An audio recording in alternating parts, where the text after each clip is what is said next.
hopefully can kind of continue on here. I had to make this into two videos, but you had the two world wars, and two of the big ideologies in the Second World War were communism and fascism. Of course, Germany had a communist scare in the late 1910s with Rosa Luxemburg, Kurt Eisner, so forth. And so the answer to that, first the Weimar Republic, then the rise of fascism. Of course, in late 1910s, the end of World War I, and the Russian Communist Revolution. So it's kind of like these radical ideologies that answered or tried to answer all the crazy things going on in the world. Two world wars that occurred.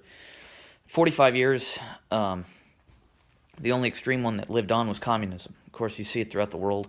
Korea, China, Vietnam, Cambodia, the list goes on, Cuba.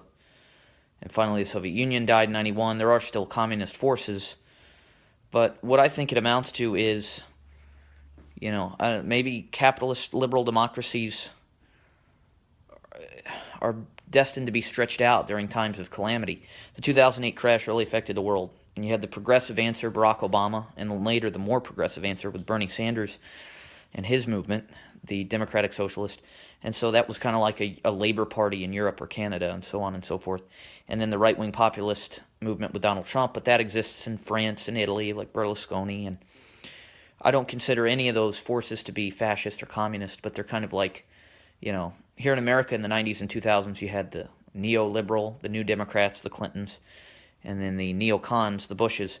And I just don't think that keeps up with the times. I don't think we'll ever see fascism, communism again, but liberal democracies can be stretched out to where you see these left and right populist forces, just like in Europe, that kind of stretch the boundaries of centrism and so on and so forth. So I think Barack Obama, Bernie Sanders, and Donald Trump are all proof of that here in the United States, and two out of those three won.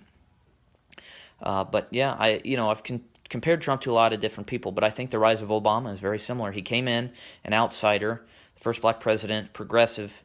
He first defeated the Democratic machine in Clinton, and then the Republican machine in McCain, which was basically a continuation of Bush.